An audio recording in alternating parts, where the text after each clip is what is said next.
Welcome back dear students. तो previous video में हमने देखा था कि what is a ring. Ring की हमने प्रॉपर्टीज देखी थी, हमने समझा था कि रिंग एग्जैक्टली होता क्या है। तो हमें क्या पता चला था कि ring is basically a set. उसके बाद वो कैसे अलजेब्रिक स्ट्रक्चर बनता है, उसकी क्या प्रॉपर्टीज होती है, वो हमने पढ़ी थी। Then we have also seen some examples कि कौन सी चीजें रिंग हो सकती है। आज हम प्रैक्टिकली सॉल्व करके देखेंगे कि कोई पर्टिकुलर एग्जाम्पल या कोई सेट दिया है तो क्या वो रिंग है या नहीं, उसको कैसे आप सॉल्व करके दिखा सकते हो। So let us start. अच्छा, जिन्होंने प्रीवियस वीडियो नहीं देखा है, डिस्क्रिप्शन बॉक्स या आई टिप पर जाकर आप देख सकते हो। तो हमने ये सब कुछ देखा है प्रीवियस वीडियो में। उसमें हमने ये भी पढ़ा था कि रिंग विद यूनिटी क्या होती है, देन कम्यूटेटिव रिंग क्या होती है, then what is a ring without unity, right. हाँ, और मैंने आपको होमवर्क दिया था कि मुझे आप बताइएगा कि रिंग विदाउट यूनिटी क्या हो सकता है। आई थिंक ये एक्सप्लेन भी किया था मैंने। देन मैंने ये बाकी की चीजों के बारे में आपको बोला था कि set of real numbers and set of rational numbers, set of natural numbers, इसके बारे में आपको ढूंढना है कि क्या ये रिंग हो सकते हैं या नहीं। तो रिंग विदाउट यूनिटी का हमने एक एग्जाम्पल देखा था, set of even integers, isn't it? Set of even integers जो होते हैं वो रिंग होती है, बट उसमें यूनिटी नहीं होती है बिकॉज इवन है तो वन नहीं आएगा। Then set of real numbers बेटा जो होता है, it is also a ring, ये पक्का एक रिंग होती है। साथ में ये कम्यूटेटिव रिंग भी होती है और इसमें यूनिटी भी होती है। दैट मीन्स ये पूरा की पूरा एक अच्छा सा कॉम्बिनेशन है हमारे पास, commutative ring with unity. So this set of real numbers सब कुछ सेटिस्फाई करता है। देन नेक्स्ट है set of rational numbers. Again ये भी एक कम्यूटेटिव रिंग है विथ यूनिटी। अच्छा, विथ यूनिटी बोल सकते हो या विथ यूनिट एलिमेंट भी बोल सकते हैं इसको, विथ यूनिट एलिमेंट, ठीक है, ऐसे भी बोला जाता है। तो ये भी हमें मिल गया कम्यूटेटिव रिंग। कौन सा? Set of rational numbers, commutative ring with unity. तो ये दोनों इस कैटेगरी में आते हैं ना। What about natural numbers? आपने अगर रिसर्च किया होगा या आपने ट्राई किया होगा सॉल्व करने के लिए, तो आपको क्या मिला है? तो आपने देखा होगा कि सेट ऑफ नेचुरल नंबर्स में आपको नंबर्स इस तरीके से मिलते हैं, राइट। तो क्या ये एक रिंग होगी? रिंग होने के लिए सबसे पहली प्रॉपर्टी क्या है कि R plus should be an abelian group, isn't it? Abelian group. And R plus abelian group होने के लिए प्लस की आइडेंटिटी होना चाहिए। And what is the plus की identity? What is the identity for addition? और हम सबको पता है कि zero is the identity for addition. तो जीरो तो यहाँ होता ही नहीं है नेचुरल नंबर्स के सेट में।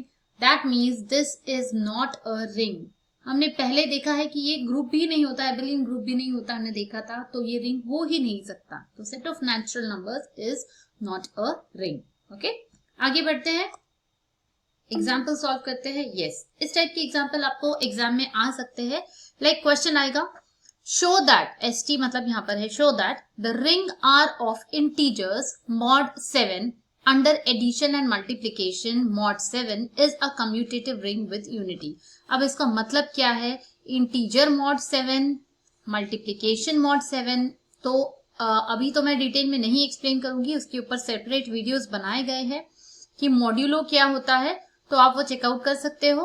एंड मैं यहाँ शॉर्ट में बताती हूँ इसको लिखते कैसे। एडिशन मॉड 7 इस तरीके से लिखा जाता है, मल्टीप्लीकेशन मॉड 7 को इस तरीके से लिखा जाता है। तो अब जो हम रिंग की बात कर रहे हैं उसको हम इस तरीके से लिखेंगे। नॉर्मली हम रिंग कैसे लिखते हैं? R प्लस डॉट, जो भी बाइनरी ऑपरेशन होता है वो। तो यहाँ पर बाइनरी ऑपरेशन है addition modulo 7, multiplication modulo 7। And इसमें इसके एलिमेंट्स, अब यहाँ पर हमें कुछ भी नहीं दिया हुआ है कि R के अंदर एलिमेंट्स कौन से होंगे। तो जब हमने ये चीज पढ़ी थी मॉड्यूलो 7 मॉड्यूलो के बारे में, तब हमने देखा था कि हमें एलिमेंट्स कैसे पता चलते हैं। एलिमेंट्स हमेशा शुरू होते हैं 0 से, और ये ट्रेन हमारी चलती जाती है चलती जाती है, कहाँ रुकती है? एक स्टेशन पहले, किसके? 7 के। दैट मीन्स हमारे पास कौन कौन से नंबर्स हो गए? 0 1 2 3 4 5 एंड 6। तो हमारे सेट R में नंबर्स हो जाएंगे यहाँ पर 0 से 6। बस ये एक फाइनाइट सेट होता है, सिर्फ इतने ही एलिमेंट्स होते हैं और इन्हीं से हमें डील करना है यहाँ पर। एंड ये हम कंपोजिशन टेबल भी हमने पहले पढ़ा हुआ है, इसके ऊपर भी सेपरेट वीडियोस बनाए हुए हैं, डिटेल में एक्सप्लेन किया हुआ है। यहाँ शॉर्ट में बताती हूँ कंपोजिशन टेबल कब बनाया जाता है, जब हमारे पास एक फाइनाइट सेट होता है तो कंपोजिशन टेबल से बहुत आसानी से हम प्रूव कर सकते हैं कोई भी पर्टिकुलर सेट को ग्रुप दिखाने के लिए बहुत आसान जाता है यूजिंग कंपोजिशन टेबल।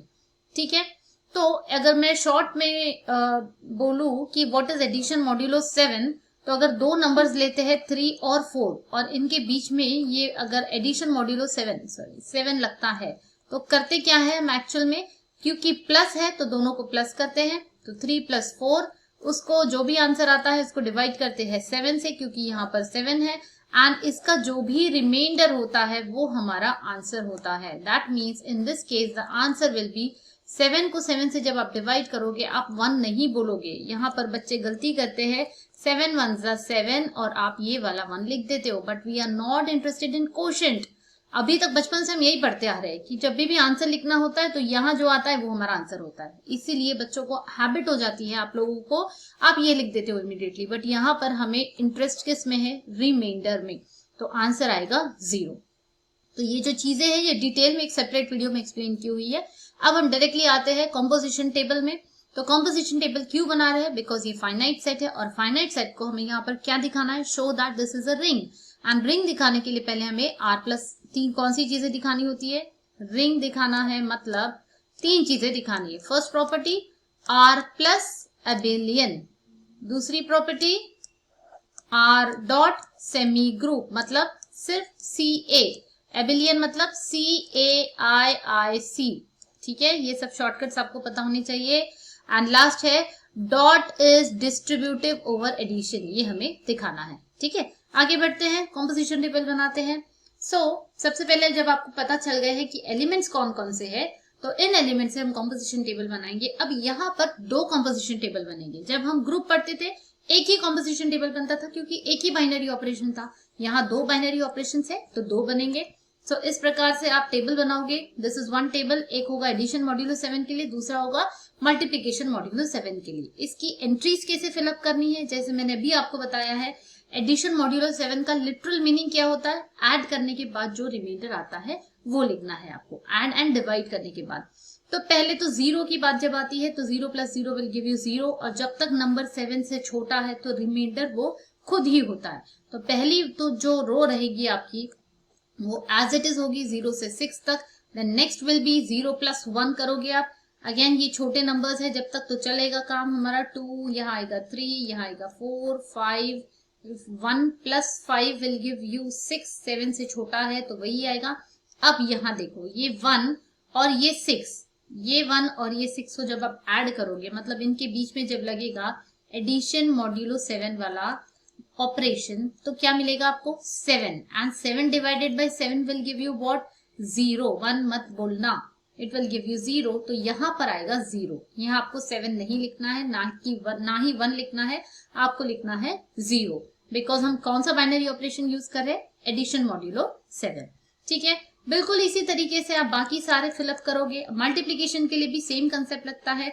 2 नंबर्स के बीच में मैं आपको कोई भी एक बता देती हूँ। सपोज हमने ले लिया यहाँ से 2, यहाँ से 3, तो 2 और 3 का जो मतलब यहाँ पर कौन सा एलिमेंट आएगा, दोनों के बीच में हमें लगाना है मल्टीप्लीकेशन मॉड्यूलो 7 वाला बाइनरी ऑपरेशन। दैट मीन्स अब यहाँ मल्टीप्लीकेशन है, 2 और 3 मल्टीप्लाई होंगे, 2 3 = 6, उसके बाद आप उसको डिवाइड करोगे 7 से। अब ये छोटा नंबर है तो आपको पता है कि वो ही आने वाला है, तो यहाँ पर तो 6 ही आएगा। ये वाला चेक करते हैं, यहाँ क्या आएगा, 2 और 4 के बीच में जब आप बाइनरी ऑपरेशन लगाओगे मल्टीप्लीकेशन मॉड्यूलो 7, तो 2 × 4 will give you 8, and 8 divided by 7 जब आप करोगे तो आपको रिमाइंडर क्या मिलने वाला है, रिमाइंडर विल बी 1। तो यहाँ आपका आंसर आएगा 1। ओके, इस तरीके से आप ये पूरा फिलअप करोगे। जब आप फिलअप कर लोगे तब आप ये वीडियो को पहले आप पॉज करोगे, पूरा आप खुद करोगे, and then you will check your answers from this table. ये मैंने आंसर्स दिए हुए आपको, पहले खुद ट्राई करना है, उसके बाद आप चेक कर लोगे।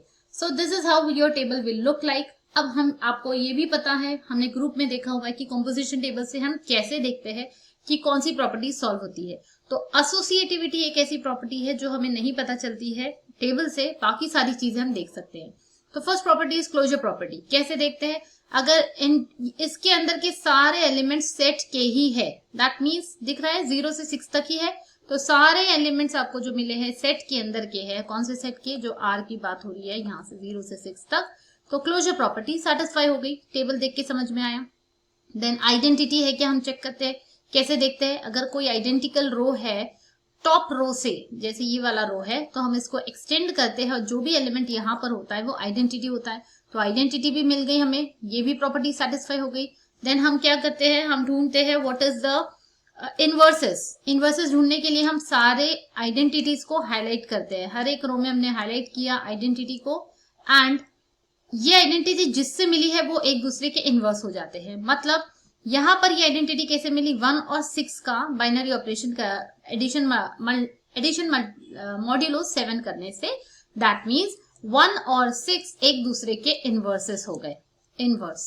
ठीक है, वैसे ही यहाँ 0 कैसे मिला, 2 और 5 से, तो 2 और 5 बन गए एक दूसरे के इनवर्स। यहाँ से आपको पता चल रहा है 3 और 4 एक दूसरे के इनवर्स है।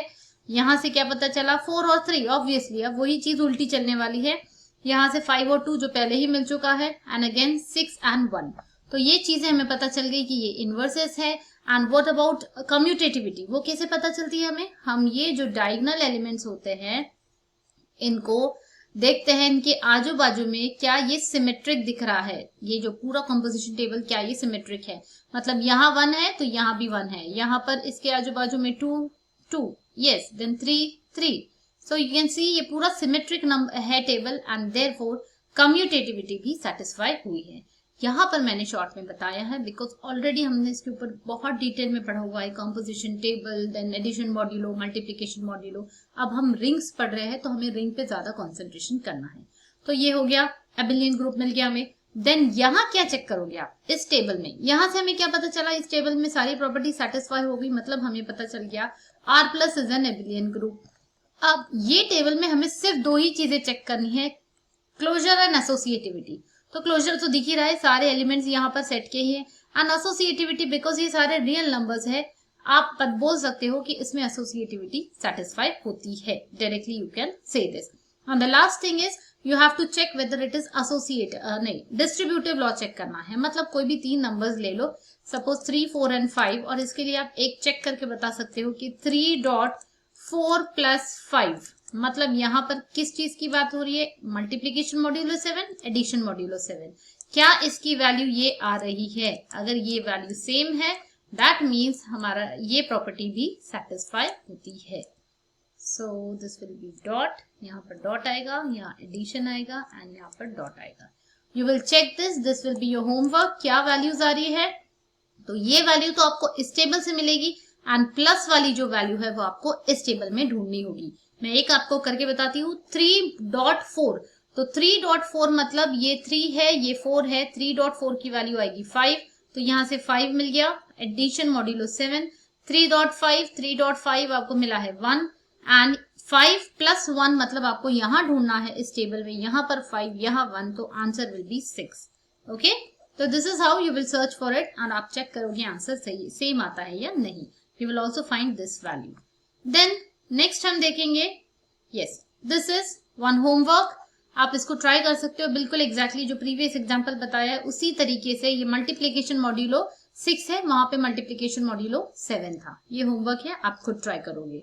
एंड देन एक चीज मुझे सोच के बताना, ये वाले टेबल में हमने देखा है कि 2, आप जब ये सॉल्व करोगे आपको यहाँ पर मिलने वाला है इस टेबल में, कंपोजिशन टेबल में 2.3 की वैल्यू 0 मिलेगी। ठीक है, उसके बाद में क्या होता है, आप देख रहे हो यहाँ पे 2 भी 0 नहीं है, 3 भी 0 नहीं है, बट दोनों का मल्टीप्लीकेशन 0 मिला है। तो ये चीज पॉसिबल है रिंग में। इसके ऊपर हम नेक्स्ट लेक्चर में डिस्कस करेंगे, इसको क्या बोला जाता है। ठीक है, टिल देन अभी तक जितना हमने पढ़ा है उसको अच्छे से रिवाइज कर लीजिए, जो 2-3 बार वीडियोस को देख के पूरा थरो नॉलेज कर लीजिए।